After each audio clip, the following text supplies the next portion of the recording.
Hey, welcome back to Mobility Project. I want to talk about something that's been on my mind. Typically, we look at positions, problem positions, breakdown mechanics, and how do we know? How do we know there's a problem? I'll tell you. Come on over here.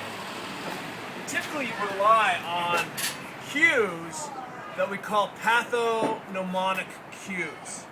Pathognomonic cueing means that I wait until I have a pathology that serves as a mnemonic that there's a problem. So, for example, if you have a little bright little bite and you end up with a little bright ring around that bite, that's a pathognomonic cue that you have Lyme disease. So a physician sees that and they're like, oh, you have Lyme disease. Well, what are our pathognomonic cues for strength and conditioning? Well, here's the problem is that typically the athlete works along, and sports medicine is pretty much based on this. All of our kind of current concepts are based on let's wait. Oh, an athlete has a problem, and let's see what's going on. So, how do we know we have a problem?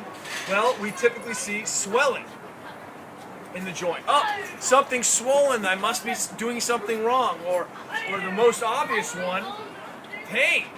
My knee hurts. Gosh, is there something wrong with my squat? Did you suddenly get squat-itis?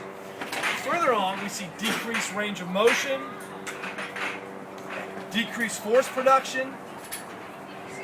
And my favorite, of course, which is numbness tingling.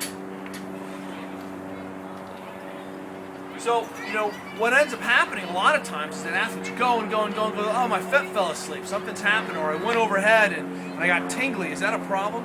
What we need to do is to develop an entirely different model of thinking about movement that doesn't rely on these cues, because the problem is that the human being is set up for adaptation.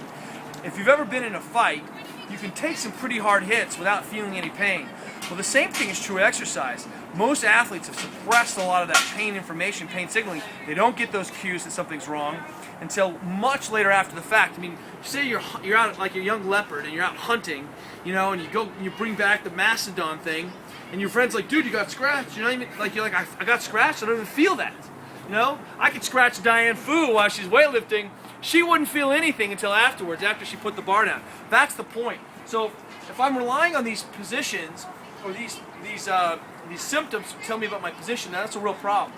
Instead, we want to rely on understanding what is the good position. And this is why we spend so much time talking about getting the knee out into a better position, making sure that the ankle isn't collapsed, making sure that the athlete isn't overextended or in one of these open circuit faults or flexed in a bad position, or the shoulder coming forward. What we need to do is shift our paradigm away from this pathognomonic model and into understanding what it is we're seeing.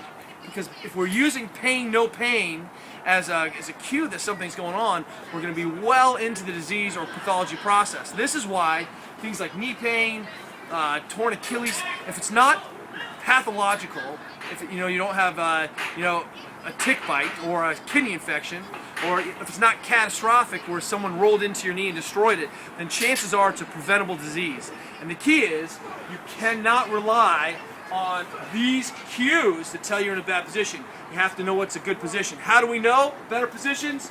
Because we test and retest. We get you out of those pathognomonic bad positions, the using the kind of movement cues, knee in, we put you into a better position, and you generate more force. So we let the thing that we're trying to change be the metric, and hopefully we don't see these things again. See you guys tomorrow.